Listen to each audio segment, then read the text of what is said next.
Welcome and greetings to folks present here and also online. I am not Greg Snyder, as you can tell. I am filling in for him today, and I'm happy to do so. The practice I'll be leading will be very familiar to BIE folks. It's just a variation of loving kindness meditation, but in the tradition that David and I sat in for quite a while here at Union during the time of Paul Knitter, it's called benefactor practice. And before we begin the practice, I just want, for those of you who might not be familiar with it, to just give you some basic guidance before we begin, with apologies to folks for whom this is rather familiar. So our practice will have three parts: a kind of open awareness part, then the guided part, and then concluding with some open awareness practice, all in roughly 20 minutes. It's a bit quick. The open awareness practice really is a kind of resting practice. I will speak when guiding about falling open to experience. And that language of falling open is a way of signaling that it's not really meant to be a kind of highly effortful practice, but a kind of resting in one's innate nature. An innate nature that's marked by openness and compassion. The visualization part should be taken to be visualization in scare quotes. Very few of us have the kind of advanced visualization capacities that cultivated Tibetan practitioners possess. I myself am very bad at visualization, so I mean it quite loosely. It's calling to mind. And what is it that you would be calling to mind? Well, the practice as we do it asks you to call into mind someone in whose presence you feel deeply loved and cherished. Now, this could be a human person. This could be a spiritual figure. Could even be a pet. The benefactor, in this case, doesn't need to be a perfect person. Those are on short supply, I'm told. So just someone in whose presence you really relax and feel seen and cherished.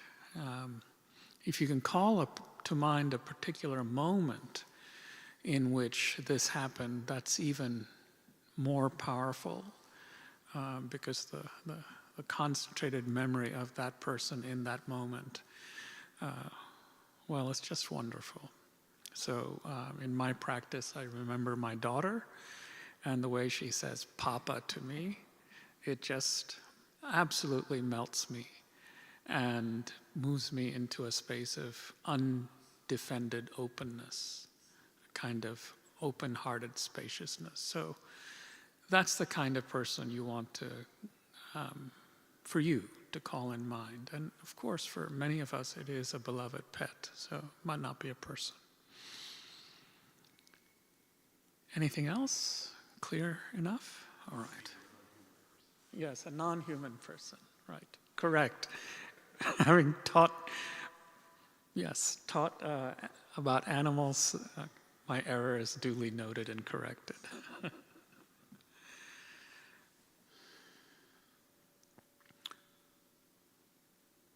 It's also customary in this practice to set an intention. Within Buddhist communities, it would be an intention for awakening for the sake of all beings. But that doesn't have to be your particular intention. The intention you set would be appropriate for your practice. but it's a way of going into the practice with a kind of clarity and purpose.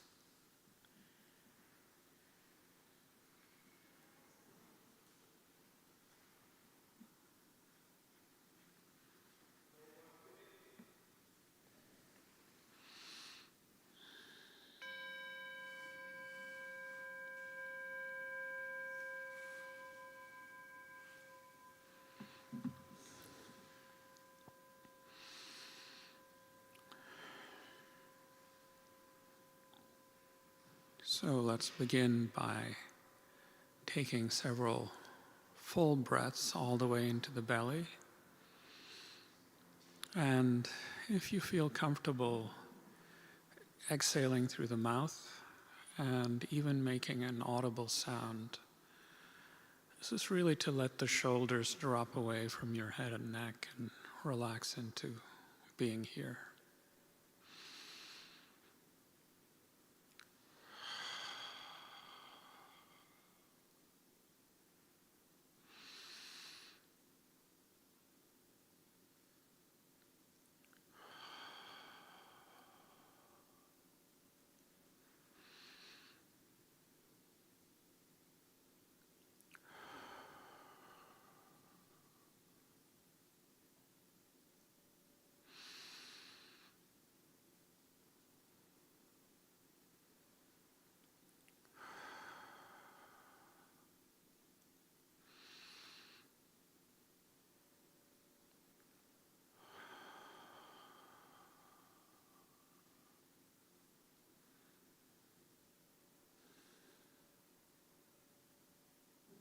And we move into a space of falling open to the world,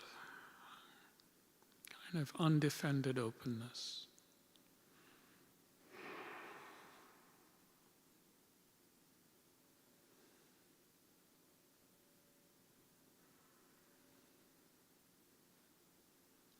Relaxing the body.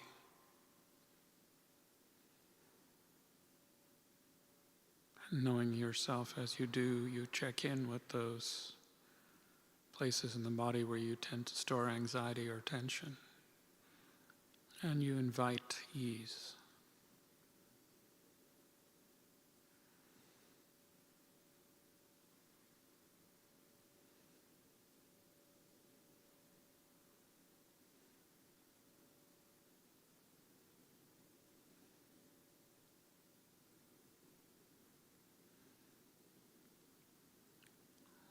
Remembering especially to soften the belly.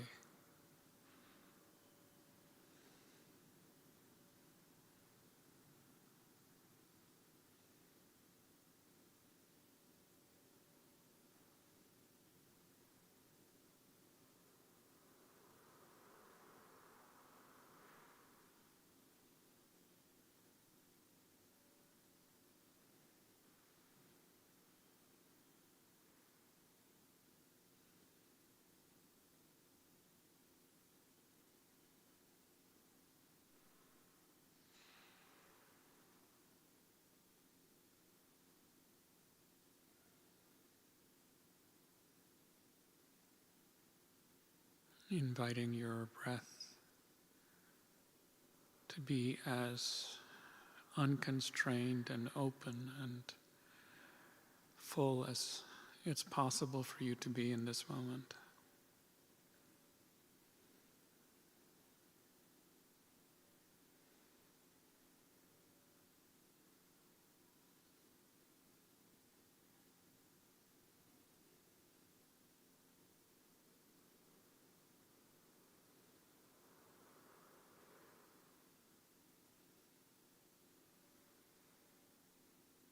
And in the space of the mind, just notice the space in between thoughts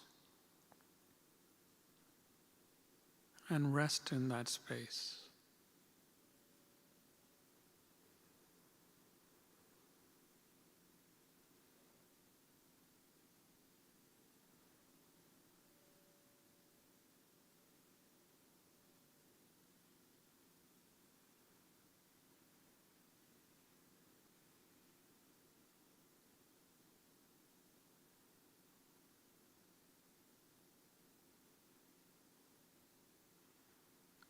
And when thoughts arise, as they inevitably do,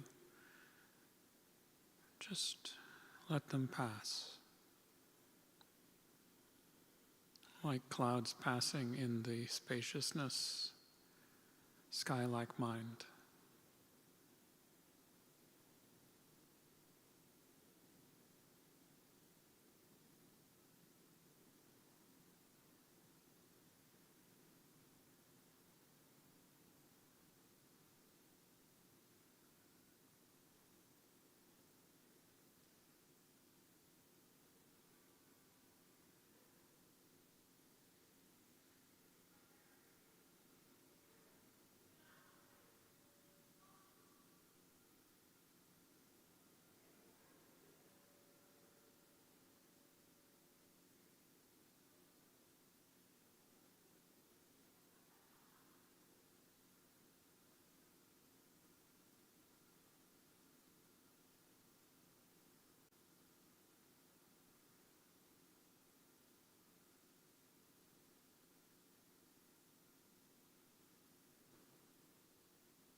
As you rest in the spaciousness, you might begin to notice that you're more aware of ambient sounds, passing laughter, maybe the temperature on your skin. And in this way, coming into this space and this time.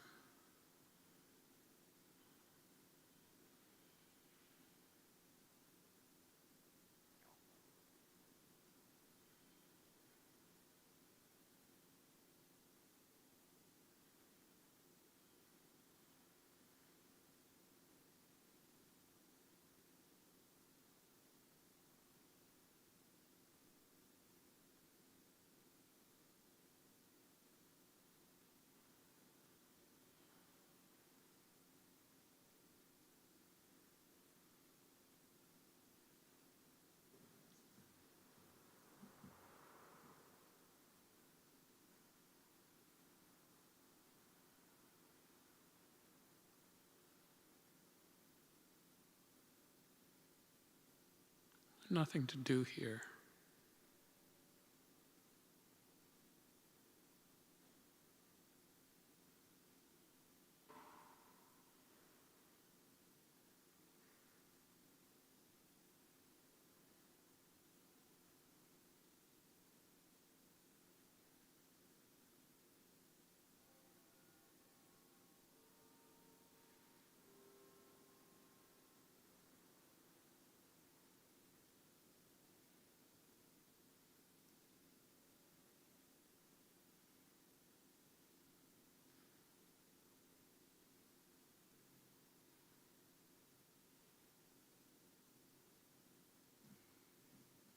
And now,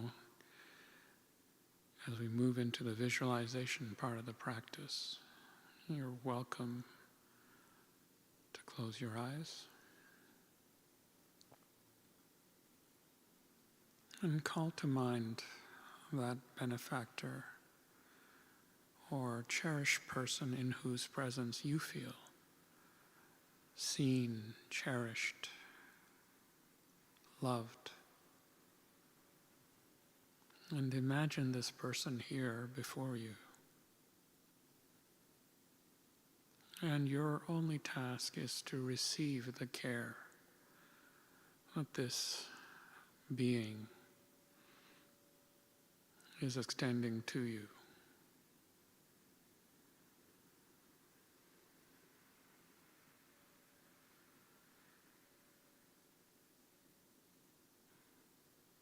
And this too is an openness practice, where you're opening yourself to receiving your benefactor's cherishing.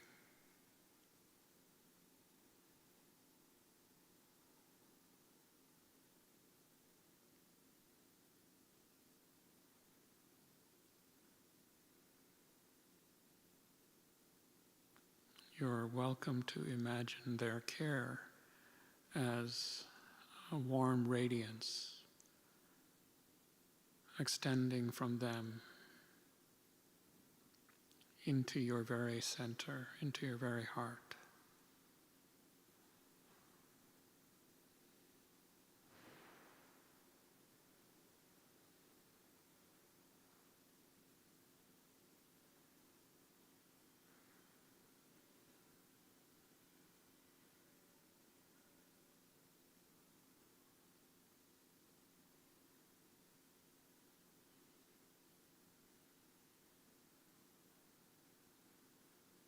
Imagining that warm radiance soaking into you, every part of you.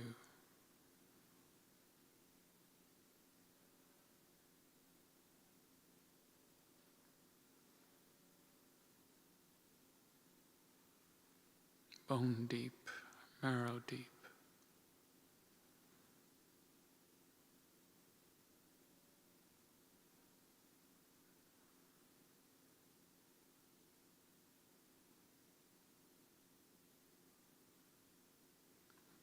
May this person be deeply well,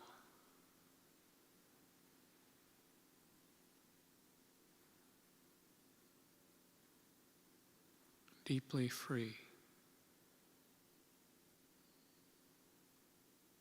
and full of joy.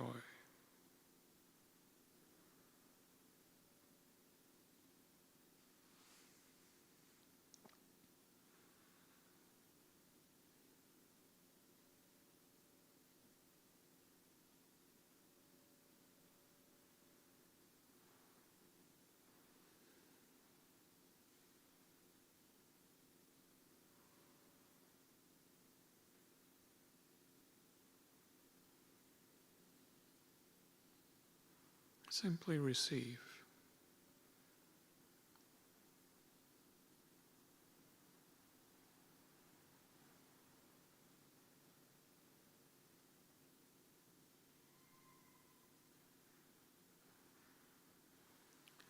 If more than one person comes to mind, welcome them.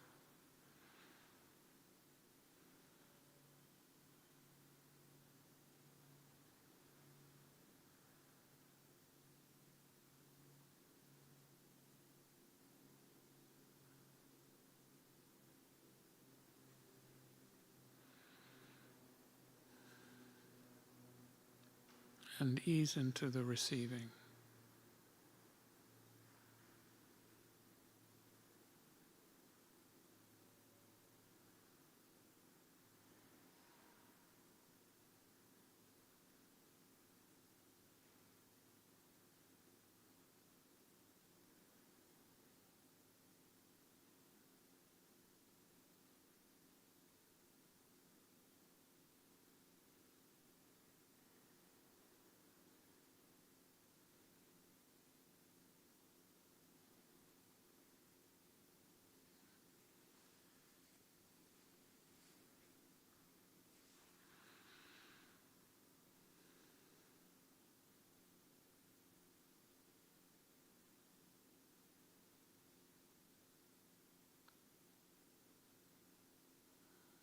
May this person be deeply well, deeply free, and full of joy.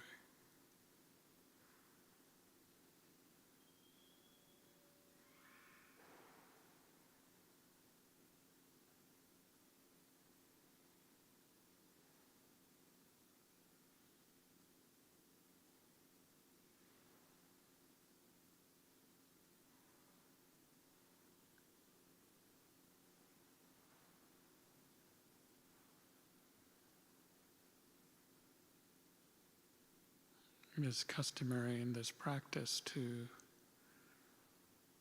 not just receive, but also to extend to others. But given the brevity of our time together,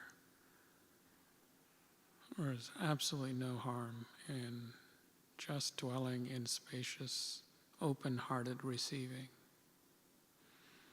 So that's what we will continue to do for the next few more minutes.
one of my teachers encourages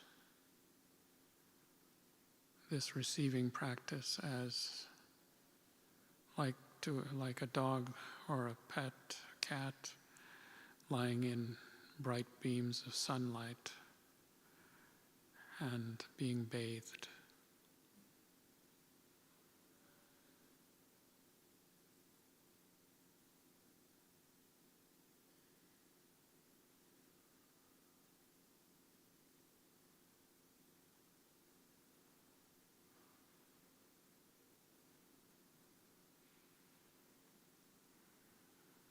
Bathed with a radiant care and cherishing.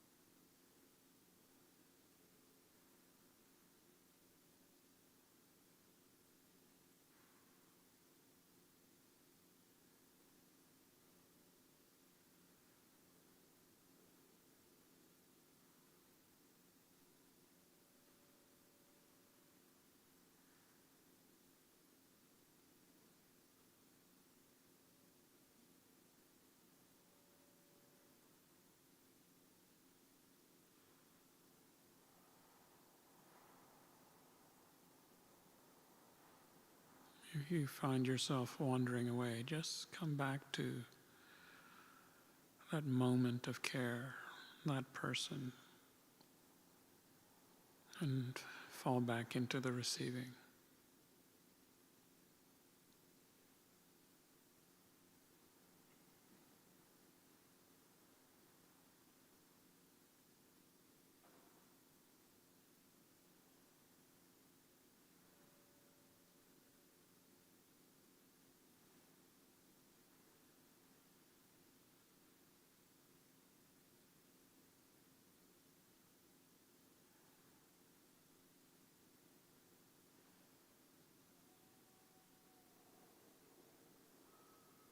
May this person be deeply well,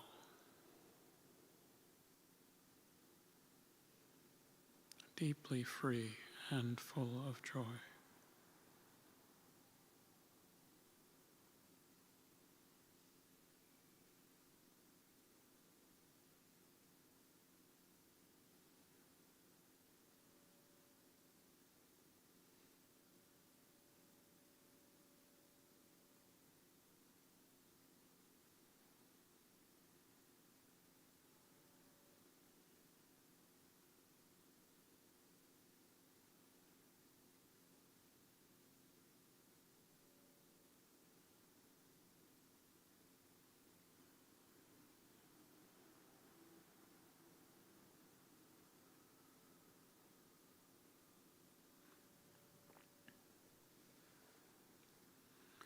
And now letting the visualization itself dissolve.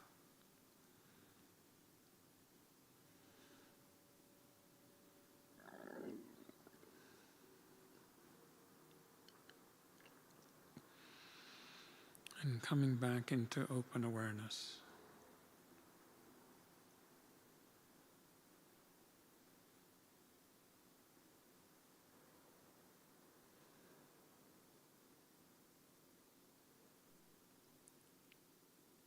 Resting in the innately restful, spacious, luminous, compassionate nature that is intrinsic to you.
Thank you for being here.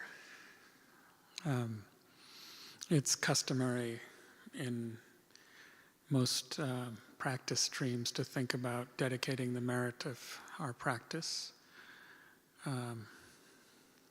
to other beings,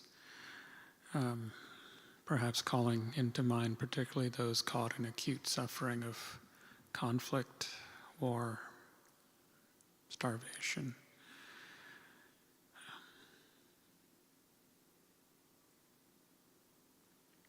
Peace.